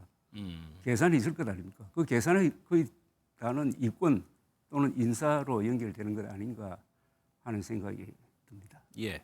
그런데 오늘 새벽에 김건희 여사가 이제 구속이 되고 지금 전당대회 후보들이 여러 가지 반응을 내놓고 있는데 김문수 후보가 이런 얘기, 폭거라고 얘기를 하면서 정치보복 주장을 하고 있습니다. 장동혁 후보도 마찬가지고 이런 주장이 이런 프레임이 좀 설득력을 얻을 수 있을까요? 설득력이 없다는 것은 뭐 국민이 다 아는 것 아닙니까? 예. 다만 그 골수라고 해야 될지 어쨌든 국민의힘 당원용 발언 아니겠습니까? 국민의힘 당원들에게는 이런 일종의 막말인데 막말이 먹힌다고 생각하는데 문제가 있는 거예요. 그러니까 국민의힘 당원들이 이번 전당대회에서 어떤 자기 표현을 해야 된다고 봅니다. 예, 예. 우리도 일반적인 국민과 상식을 공유하고 있다는 것을 이번 전당대회 투표를 통해서 보여줘야 합니다. 예. 안 그러면은 극우 세력 되는 것 아닙니까? 그런데 일각에서는 이 구속이 되고 정청래 대표가 여당의 대표가 됨으로 해서 오히려 반작용의 형태로 해서 더 강경한 목소리 보수가 힘을 얻을 거라는 관측이 나오고 있단 말이에요. 그 점도 있죠. 그 점을 노리는 거죠. 예. 그 점을 그러니까 적대적 공생관계, 극우 극좌 사이의 적대적 공생관계를 노리는 것 같은데 그러나 김건희 씨 구속은 김건희 씨 하나로 끝나는 게 아니라 플러스 윤석열 김건희 사건 아닙니까 지금? 이 정권의 핵심도 김건희 윤석열 공동정권이었을지 모릅니다. 그러니까 지금은 윤 어게인 내에서 한 걸음 더 나가서 김건희 어게인을 외치고 있는 거하고 마찬가지 아닙니까? 여기에 대해서 저는 국민의힘 당원들도 생각하는 바가 있을 거라고 생각을 합니다. 그러니까 지켜볼 만해요. 아직도 시간이 좀 있으니까 요 사이에 국민의힘 당원들의 생각이 일반 국민들의 생각과 비슷해지느냐 아니면은 더 동떨어지느냐. 그래서 모든 것은 국민의힘 당원들의 선택이고 그것은 자신에 대한 평가죠. 아니 그게 이제 가능성 여부인데 최근에 전당대회 합동연설에 이런 걸 보면은 전환기 씨로 대표되는 그러니까 뭐 조경태 후보라든가 김근식 후보 이 개혁적인 성향의 후보들에게 배신자라고 외치고 이런 현상들이 지금 공공연히 벌어지고 있거든요. 그래서 저는 배신자, 변절자, 반역자를 정확하게 규정해야 된다고 생각하는데 다행인지 모르지만은 배신자 논쟁을 하고 있더라고요. 특히 조경태 의원이 아주 강력하게 윤석열이 배신자다 그러잖아요. 그럼 맞잖아요. 왜 윤석열 씨가 배신자입니까? 헌법을 배신했잖아요. 그래서 국민 신임 배반자로 판결문이 나왔잖아요. 그죠? 국민 신임 배반자. 그러면은 윤석열을 국가에 배신한 윤석열을 따르는 사람이 배신자가 맞아요. 그러면 조경태 의원은 배신자가 아니지. 애국자지. 그러니까 배신, 변절, 반역은 윤석열을 기준으로 하는 건데 윤석열이 대한민국의 배신을 때리고 헌법에 반영했으므로 윤석열을 편드는 극우 세력이 배신자고 그 사람들하고 싸우는 한동훈, 조경태, 안철수 이런 사람들은 애국자라고 봐야 됩니다. 예. 그러면 그렇게 목소리를 크게 내는 강경 보수를 제외하고 목소리를 내지 않고 있는 많은 수의 보수 지지자가 결국에 22일 날 전당대회에서 실제로 의견을 내서 지금의 형국은 일단은 반탄파가 우세하다고 지금 하고 있으니까 이 지형을 바꿀 가능성이 있다고 보세요? 지금 국민의힘은 중대 기로에 서 있습니다. 예. 중대 기로에 서 있다는 것은 이번에도 극우 세력, 즉 계엄 옹호 세력 그리고 부정선거 음모론 지지 세력이 당권을 잡으면은 정당 해산으로 한 걸음 더 다가가는 거라고 생각해요. 정당 해산 이야기는 지금 정청래 대표가 하고 있는데 저는 그 전에 이 맨정신을 가진 보수 세력이 들고 일어나가지고 극우 세력에 하이제킹된 그런 국민의 힘은 이건 위헌 정당이다. 반 대한민국이다. 반 보수다. 해가지고 오히려 해산 운동을 벌이는 게 맞는 것 아닌가 하는 생각이 들고 그런 운동이 일어날 가능성도 있습니다. 그것이 만약에 김문수 후보라든가 장동혁 후보가 당대표가 됐을 때 그렇죠. 그게 시발점이 되는 건가요? 되는 거죠. 그건 있을 수 없는 것 아닙니까? 지금 윤석열 옹호를 한 걸음 더 넘어서 김건희 옹호 쪽으로 간다면은 이것은 무슨 국법을 무시하는 것 아닙니까? 그리고 지금 걸려 있는 것은 무슨 파렴치 범행과 다른 국사범 아닙니까? 반역죄잖아요. 반역죄 그러면 이런 논리 구성이 이렇게 되는 거예요. 위헌 정당 심판을 만약 헌법재판소에 한다고 그러면은 만약 국민의힘이 극우 세력에 의해서 장악되면은 이 정당은 우선 반역죄를 저지른 즉 내란죄를 저지른 사람을 추종을 하고 거기에 덧붙여 가지고 온갖 부정부패를 저지른 그 부인도 추정하고 그리고 헌법재판소의 판결이 나왔음에도 불구하고 계속 그를 따르고 한동훈 세력처럼 거기에 반대했던 사람을 배신자로 비판을 하고 하면은 이것은 자유민주적 기본 질서에 위협이 되는 정당이다 해가지고 해산할 논리가 만들어지고 있다고 봅니다. 그 논리를 극적으로 강화시켜주는 게 있을지도 모를 극우 세력의 당권 장악이죠. 그러니까 2014년에 통합진보당이 해산됐잖아요. 그때 통합진보당이 해산되는 전 단계로 이석기 의원의 내란 음모 사건이 있었습니다. 그래서 그 사람이 1심에서 내란 음모가 적용되지 않고 내란 선동으로 갔어요.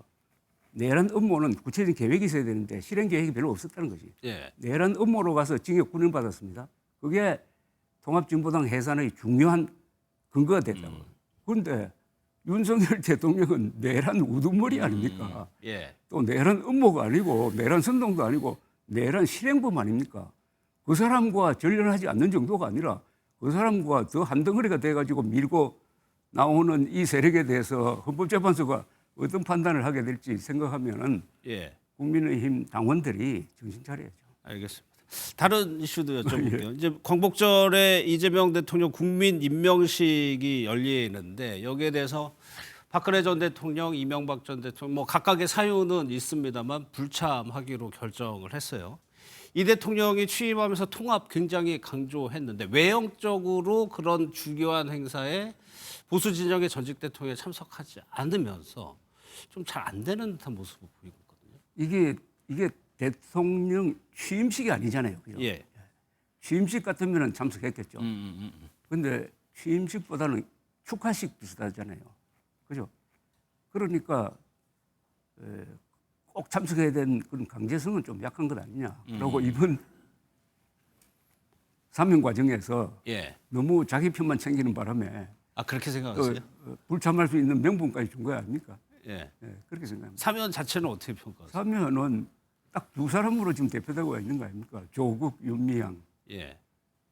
그다음에 보면은 국민의힘이 좀 부탁했던 몇 사람 끼워 넣고 했는데 저는 전번에 여기서도 설명했습니다만은 국민통합자원이라면은 이른바 국정농단 사건의 마지막 수감자 예. 최순실 씨를 사면했어야 된다고 생각합니다. 그런데 그 사람은 아무도 챙겨주는 사람이 없고 제가 대표님만 챙기죠. 아니 두 사람이 했어야죠. 예. 박근혜 전 대통령이 사면해달라고 건의하고 편지 하나 썼어야죠. 그리고 국민의힘이 그냥 부패 혐의로 감옥에 간 사람 말고 예. 국민의힘도 책임이 있는 거 아닙니까? 그 사건에 이른바 국정농단 사건에. 그러니까 역사의 장으로 넘기기 위해서라도 마지막 수감자 9년 살고 있잖아요.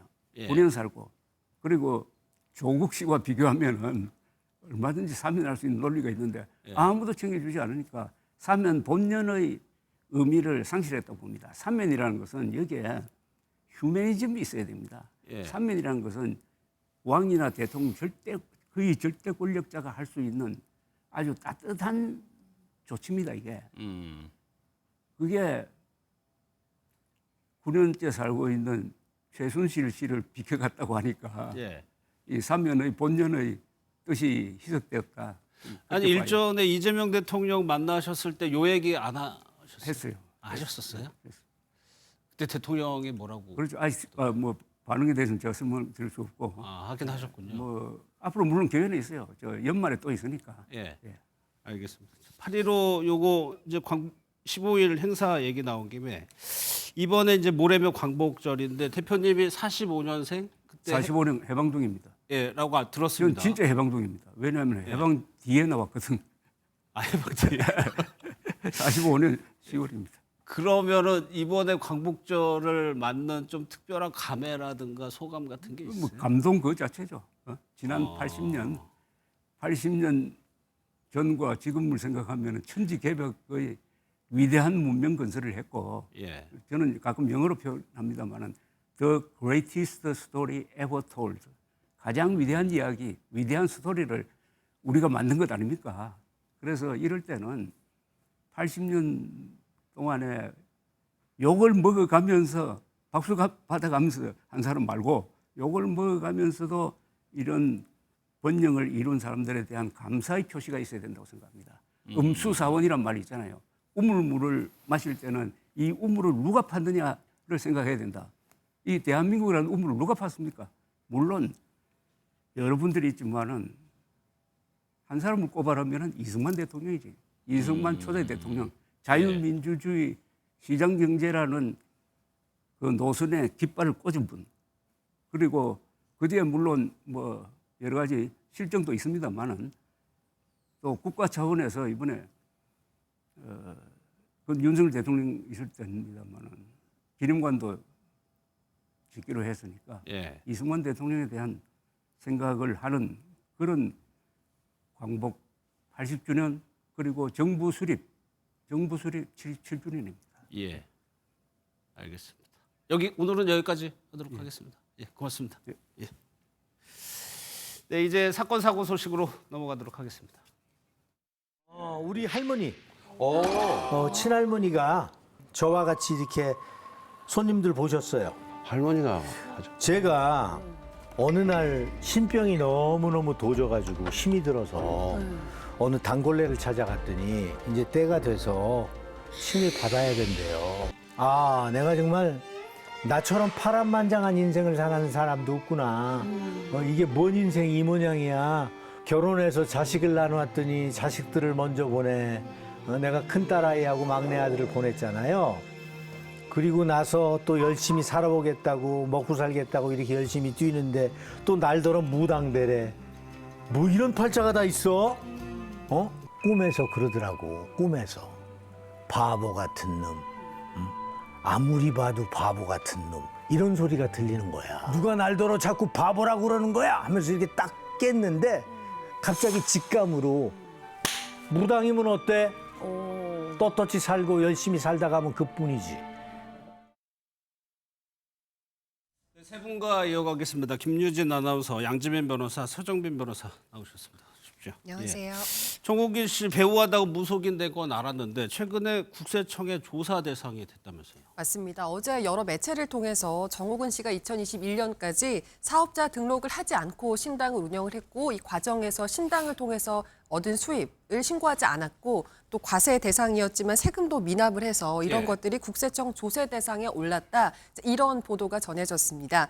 성북세무서와 서울지방국세청에서는 2017년부터 21년까지 약 5년간 정옥은 씨가 누락한 세금을 2차례에 걸쳐서 고지했다고 알려지고 있습니다. 예, 그럼 양변호사 얼마나 세금을 체납했길래 그랬던 거예요? 정확한 액수는 지금 알려지고 있지는 않지만 기간상으로 따져봤을 때 일단 성북세무서에서 22년 그러니까 통합 세무조사를 통해서 지금 지켜본 결과 18년부터 21년 동안에 무속인으로서 활동하면서 얻은 그 수입에 대해서 신고가 전혀 이루어지지 않았다라는 혐의인 것이고요. 그리고 또 더불어서 서울지방국세청에서도 감사를 하면서 판단이 내려진 것인데 성북세무서에서 판단한 것보다 1년 반 정도가 더 이제 누락된 것이 있다라고 하다 보니까 총 기간으로 따져봤을 때에는 2017년부터 2018년 상반기 수입에 대해서 서울지방국세청에서 그리고 성북세무서에서는 2018년부터 2021년 사이에 이 수입에 대해서 부가가치세라든지 종합소득세에 대한 신고가 전혀 없었다라고 지금 알려지고 있는 상황입니다. 네, 서정빈 변호사님, 이 조세 심판이라는 게 있어. 이의를 제기할 때 하는 건데 정옥은 씨가 이거를 청구했다는 건 좀 억울하다는 의미일까요? 네, 그렇습니다. 일단 정옥은 씨 입장에 따르면 특히 그 처분들 중에서 2017년부터 2018년 그 상반기 수입에 대한 부가세 납부 처분에 대해서는 억울함이 있다라는 겁니다. 그 내용을 조금 요약을 하자면 적어도 2017년에는 이 신당을 촬영용으로 빌리기만 했을 뿐이고 이에 따라서 물적인 시설을 갖추지 않은 상태이기 때문에 과세하는 그 대상이 아니었다라는 주장입니다. 사실 이런 점수락과 같이 용역을 제공하는 그런 업종 같은 경우에는 물적 시설이 없거나 혹은 고용 등 인적 시설이 없는 경우, 그러니까 뭐 쉽게 말해서 가게도 없고 혹은 누군가를 고용하는 형태의 그런 사업도 아닌 경우에는 이 부가가치세법상 면세 대상이 됩니다. 그렇기 때문에 이 신당은 업종을 위한, 영업을 위한 그런 장소가 아니었다라는 주장을 하는 거죠. 하지만 뭐 그럼에도 불구하고 조세 심판원 입장은 과세에는 문제가 없다라는 겁니다. 그 근거를 봤을 때 2017년부터 여러 방송이라든가 혹은 유튜브를 통해서 이 해당 신당을 이용해서 이 점술 서비스를 제공하는 것이 확인이 된다에 따라서 물적 시설이 있었기 때문에 과세 처분 역시 정당하다라는 입장입니다. 예, 문제가 없다고 했어요. 그럼 정옥은 씨 또 입장이 있나요? 네, 정옥은 씨는 무속 활동을 면세 사업으로 착각했다라면서 세무지식이 부족해서 벌어진 일이다 이렇게 해명을 했습니다. 자신은 점술 용역을 통해서 받은 수익이 종교시설의 기부금 성격이라고 생각을 했는데 이게 부가가치세 부과 대상이라는 사실을 인지하지 못했다 이제 이렇게 해명을 했고요. 또 탈세 의도가 전혀 없었고 모든 세액을 완납했다고 강조를 하고 있는데요. 1차 세액은 이미 수년 전에 납부를 완료했고 2차 세액의 경우에도 이 대출로 급전을 융통하는 방법까지 동원해 가면서 모두 완납을 했다 이렇게 설명을 하고 있습니다. 예, 그러니까 무속 활동이라는 게 이제 세금이 면제되는 건 줄 알았다는 건데 그러면은 실제로 무속인들이 세금을 납부한다는 거죠. 그렇죠. 왜냐하면 사업 소득으로 볼 수가 있기 때문에 사업자 등록도 이제 점술업으로 가능한 상황이고 실제 이러한 이제 적발 이후에 강제로 사업자 등록까지 지금 시킨 것으로 알려지고 있는 상황입니다. 우리가 이제 뭐 이렇게 가서 나의 운세에 대해서 점치고 뭐 이럴 때 복채를 내잖아요. 이 부분에 대해서 거의 현금으로 오가는 것이 맞는데 원칙적으로 10만 원 이상이라고 하면 현금 영수증을 발급을 해야 되는 의무가 있는 것이고요. 이러한 소득에 대해서 종합해서 종합소득세에 대해서 신고를 해야 되는 것인데 이 부분이 누락이 되다 보니까 이런 처분을 받게 된 것으로 보입니다. 그러니까 뭐 정옥은 씨 입장에서는 뭐 교회 같은 데 세금 안 내니까 이렇게 생각을 했을까요? 네, 아무래도 그렇게 조금 오인을 하지 않았나 그래서 이런 이야기들이 나오고 있는 상황인 것 같습니다. 말씀하신 것처럼 사실 교회 같은 경우에 예컨대 헌금 같은 경우에는 세금을 부과하지 않는 그런 대상입니다. 그렇죠. 네, 왜냐하면 이제 적용하는 법률 자체가 조세법 자체가 다르기 때문에 규정이 자체가 달라서 그렇게 되는 건데 이제 비영리 법인 같은 경우에는 그 법인의 고유 목적을 활동할 때 나오는 수익에 대해서는 과세를 하지 않습니다. 그리고 교회 같은 경우에는 이런 비영리 법인에 해당을 하고 따라서 고유한 활동, 종교 활동이나 예배 활동을 통해서 얻게 되는 그 헌금에 대해서는 과세를 하지 않는 거죠. 아마 이 부분이 뭐 본인도 유사하다라고 생각을 했기 때문에 착각을 한 것 같은데 사실 이런 무속인 같은 경우에는 비영리 법인에 해당하지도 않고 결국에는 이 개인 사업자에 해당하기 때문에 이 개인 사업을 하면서 발생하는 소득에 대해서는 과세 처분이 당연히 수반되게 됩니다. 예. 근데 정우근 씨가 배우로서도 왕성하게 활동했는데 왜 무속인이 된 겁니까? 일단 굉장히 유명한 배우였죠. 견미리 씨나 천호진 씨 등과 함께 MBC 17기 공채 탤런트로 데뷔를 해서요. 뭐 여명의 눈동자라든지 허준이라든지 굉장히 유명한 극 등에 출연을 하면서 굉장히 선 굵은 연기를 선보였습니다. 이제 그러다가 2014년에 한 드라마를 찍고 나서 가족들이 있는 미국으로 갔는데 여기서 갑자기 심한 복통이 시작이 됐다고 해요. 근데 원인을 알 수 없었고 병원에 찾아가 봐도 이거 아무 문제가 없다 이런 말뿐이었다고 하는데요. 근데 얼마나 고통스러웠는지 3개월 사이에 10kg 정도가 빠질 정도였다고 합니다. 그러던 중에 뭐 꿈에 할머니 할아버지가 나오기도 하고 굉장히 좀 심상치 않다고 느꼈나 봐요. 그래서 무속인을 찾아갔더니 이게 신병이고 신내림을 받아야 한다. 그렇게 하지 않으면 이게 자식대로 넘어간다 이런 얘기를 듣고 신내림을 받고 무속인의 길을 걷기로 결심을 했다고 합니다. 근데 양 교수님 집안에 뭐 무속인들이 좀 있었던 것 같아요. 그렇죠. 집안 대대로 뭐 무당이 나왔다, 무속인들이 나왔다라고 지금 전해지고 있는 상황입니다. 실제 이 할머니가요, 굉장히 대전 지역에서 유명한 이제 무당이었다라고 전해지고요. 그리고 정호근 씨의 누나들도 이 무병을 앓은 바 있다라고 합니다. 어렸을 때부터 뭐 초등학교 때부터 이상한 이야기가 들린다라든지 아니면 이상한 이야기를 하기도 하고요. 실제 친구에게 너네 집 뭐 지하에 귀신 있지라고 얘기했는데 나중에 그 터에서 이제 무덤이 발견되기도 해서 그때부터 뭔가 좀 심상치 않았다라고 본인이 소회를 밝히기도 했습니다. 예. 다음 사건은요. 최근에 택시기사를 폭행하고 망치로 위협까지 한 사건이 있었는데 먼저 영상을 좀 보도록 하겠습니다.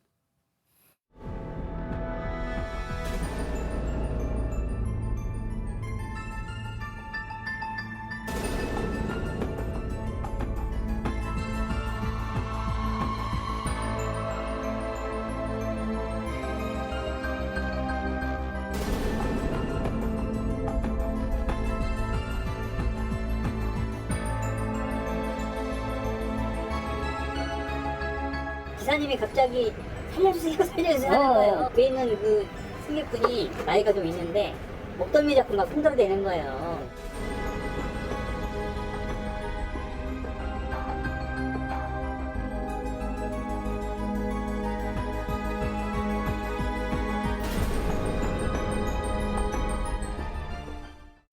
영상으로 봤는데 저희 그제 있었던 일입니다. 맞습니다. 그제나 서울 영등포구에서 있었던 일인데요. 한 70대 남성이 자신이 탔던 택시의 택시 기사를 폭행하는 일을 벌였습니다.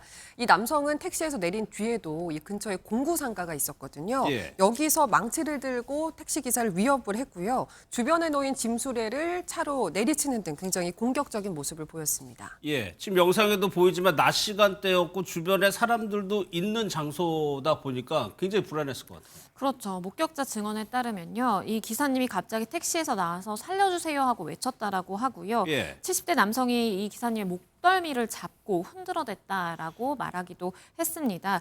말씀해 주신 것처럼 주변에 많은 사람들이 있는 상황이다 보니까 이 공포에 질렸다라는 이야기도 나오고요. 그리고 근처 공구 가게에 놓인 망치라든지 여러 다른 기구들을 가지고 와서 던지면서 주변 행인들을 위협하기까지 했다라고 하고요. 그 당시 상황이 다 공포스러웠다라고 이야기하고 있는 상황입니다. 그럼 대낮에 이 남성은 왜 이런 짓을 한 거죠? 네, 이런 흉기를 동반한 소동을 일으킨 이유가 택시 요금이 많이 나왔기 때문이다라는 겁니다. 이제 택시 기사에게 요금이 많이 나왔다면서 택시 안에서부터 시비를 걸었다고 하고 또 심지어는 폭행도 있었다라고 합니다. 그리고 하차한 이후에도 분에 풀리지 않았는지 이런 흉기 그리고 위험한 물건으로 기사를 협박했다 이렇게 보여집니다. 이제 경찰이 출동하면서 가까스로 이 난동이 마무리가 됐는데 당시에는 또 해당 남성이 만취한 상태인 것으로 드러났습니다. 경찰은 남성을 입건을 하고 조만간 이제 구속영장을 신청할 예정이다 이렇게 밝혔습니다. 지금 영상으로만 보기에도 폭행했죠. 흉기로 협박까지 했죠. 그러면 처벌 수위가 당연히 더 올라가는 거죠. 네, 상당히 높아질 수 있을 것 같습니다. 일단 적용되는 법률을 좀 살펴보자면 예. 우선 택시 안에서 운전기사를 폭행한 것으로 보이기 때문에 그렇다면 특가법상 운전자 폭행죄에 해당할 수가 있습니다. 이런 운행 중인 자동차 안에서 운전자를 폭행하거나 협박을 하면 5년 이하의 징역이나 혹은 2천만 원 이하의 벌금에 처하도록 하고 있습니다. 그리고 만약에라도 기사님이 다쳤다라고 한다면 3년 이상의 유기징역으로 형은 더욱 높아질 수가 있고요. 예. 그 밖에 나와서 이런 위험한 물건을 가지고 휘두르면서 협박을 한 부분, 이건 역시도 이제 특수협박에 해당을 하기 때문에 최대 7년 이하의 징역이라든가 혹은 1천만 원 이하의 벌금에 처할 수가 있습니다. 그래서 대낮에 이렇게 기사를 폭행을 했다라는 점, 그리고 이 상황이 종료가 되었어야에도 불구하고 이 다른 인근의 다른 사람들도 있는 상황에서 이런 위협적인 행동을 한 점, 이런 점들은 상당히 좋지 않게 판단을 받아서 예. 중한 처벌을 피할 수 없을 것이다, 이렇게 보여집니다. 그럼 양 변호사님, 글쎄 택시기사 입장에서 상당히 불안할 수밖에 없는데 좀 막을 수 있는 방법이 있을까요? 이게 이 기사들 입장에서는 불특정 다수와 계속해서 대면해야 그렇죠. 되니까 사실 공포스러운 것이거든요. 이런 일이 자주 발생하다 보니까 사실 경우에 따라서 택시에는 앞에 이렇게 안전 가림판이 설치가 맞아요. 되어 있는 경우도 있고요. 만약에 승객과 이러한 비용 문제로 택시 요금 문제로 실랑이가 벌어지게 되면 내려서 내가 뭔가 직접적으로 해보려다든지 그런 거는 좀 자제하는 게 좋습니다. 예.